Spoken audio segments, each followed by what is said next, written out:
بسم الله الرحمن الرحيم. الحمد لله والصلاة والسلام على رسول الله صلى الله تعالى عليه وسلم. برزان وخوشويستانم لخزمة كتابنا بأذكار إمام النووي باسي ذكر كان حج أكين جيشتوة فصل في أذكار الطواف. بس لكاتي الطواف إنسان شو ذكر يا بخوانه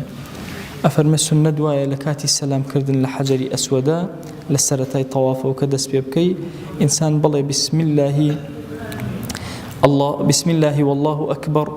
اللهم إيمانا بك وتصديقا بكتابك ووفاء بعهدك واتباعا لسنة نبيك محمد صلى الله عليه وسلم. خوايان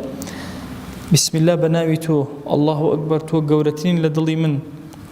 بإيمان بتو بتصديق بكتابك بوفاء بعهد بيمانيك لبردمتو يا دوم اتباعي سنتي بيغمبرم كل صلى الله عليه وسلم هاتم أم عمري يا أم حج جيب جيئكم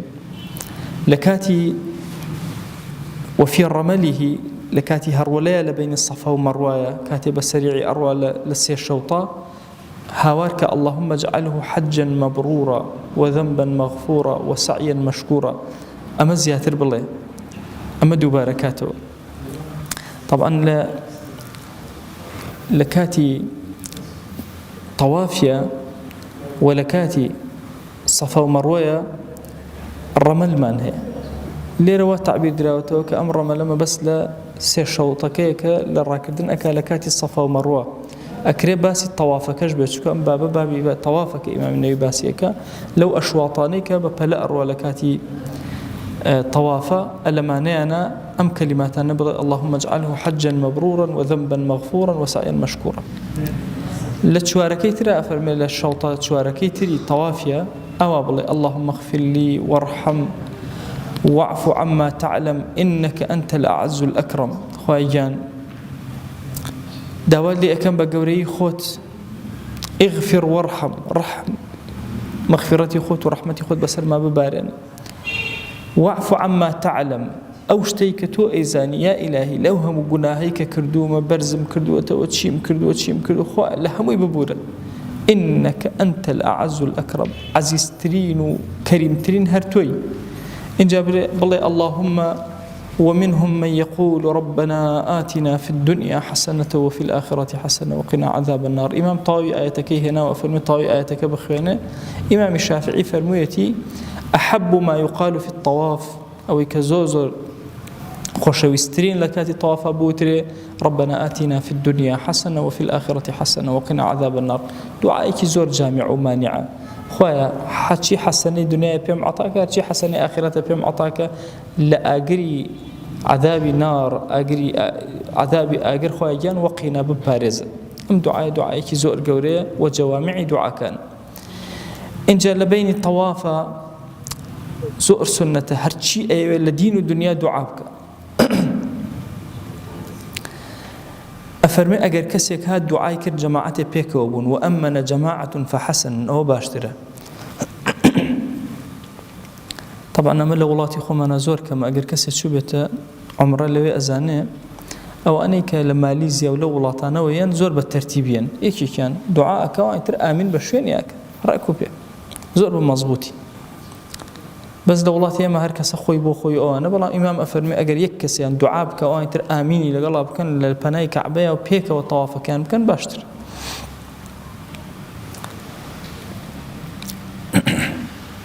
حسني بصري حكايات كرا وليوي رحمتي خوي اللي بفرميتي لبانزش شوينا لكاتي حاجة إنسان أرواد دعاء زوزو جيرة بانزش جيجا لوي فرميتي كاتك طوافك لملتزم شوينك اللي كتشون أزانا ملتزم بيغمر صلى الله عليه وسلم زور دعايتي أكدو مشهور وهاي كإبراهيم عليه السلام لو دعاء كان يجيرابه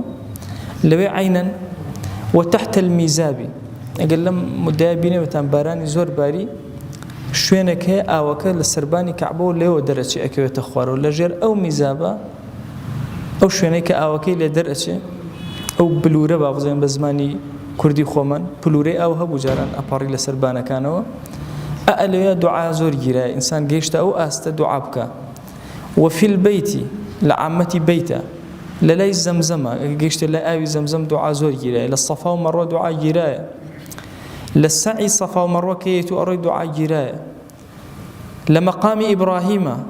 لو دعاء جراية لكيوي عرفاته لمزدلفة لمنايا لكاتي الرجمي سي شيطانكيا سي الرجي رجمكيا همو أمانة موقعي زور قوري دعاء حسني بصري أفرمي فمحروم من لا يجتهد الدعاء فيها محروم أو كسيب تحج لم بانزشونا دعاء نكرده لم بانزشونا موقعي أو إنسان دعاء زور بك مذهب إمام الشافعي زورك لأصحاب مذهب أو قرآن خاندن لكاتي طوافا أفرمون سنته شكا موضعك ذكرى أفضل ذكر يجبرتي للقرآن إنسان قرآن بخيونا زور قوري هندي لكبار مذهب فرمويانا وكو إمام حليمي وأنا فرمويانا قراءة قرآن سنة النية بلام أصح ويا قراءة قرآن سنته بوج إمام الشافعي ربنا آتنا في الدنيا دانا هم آيات قرآن يا إخواني هم ذكرى هم دعاء هم يعني تياكوبوت إمام الجويني أفرمي يستحب أن يقرأ في أيام الموسم ختمة إمام حرمين جويني أفرمي وها باش إنسان لموسم حجياتا أقريته ختمة كردبه أو أجرك زور قوريه إنجا لأيام موسم كلوية لكاتي الطواف كان يا محاولة بك هرسونا يكذبه لكاتي الطواف ختمة بك أقرنا لعامة ختمة كجيبة جي كردبه أقل الطواف بويا ودور ركعاتي نيجي جيبة جي كر سنة الدعاء زوزر بك أو دعانيك ونقل كراون زور دعاء كان يكيق لو أنا اللهم أنا عبدك ابن عبدك أتيتك بذنوب كثيرة خواجان من عبدي توم كري عبديك توم قناهي زورم هنا وأعمال سيئة كذا وإخرابي زورم هنا وهذا مقام الأعيذ بك من النار أما شو يعني أو كسيك خوي هالأواسي خوي بنا أدا لآقر دي فاغفر لي خوي لم خوجبا إنك أنت الغفور الرحيم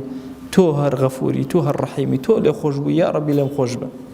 أما أو دعاء نبن كسنة بن لكاتي طواف إنسان جاب جيكا وهو باش إنسان شو أو مقامنا أجد دعاء كان شيء لبرنبي أم بشل إما لكتابي أذكار إمام النووي لقال خويا بري ويبزانت شيء أخوانا شيء أكا لكيات ذكر كان أخوانا دوما لذاتي باش برودجار أم كلمات فرماشتانا كلا حضور يا نابوين بكاتة شرائك روناق بود ضلماني الليرة بي روشن كاتوا ضلماني بي أو بدا بخواناسي وطاعت إلهي بيكر الروناكينا وقورا كان من يا إلهي داوال لي أكين رحمته بزي خد بسلمانا بباري أنا كرمي خد بسلمانا باري قبول مانك يا أكرم الأكرمين آمين آمين والحمد لله رب العالمين وصلى الله على سيدنا محمد وعلى آله وصحبه وسلم تسليما كثيرا أبدا إلى يوم الدين ويقول لقناه من الشيء وجبوري خالي من قبولك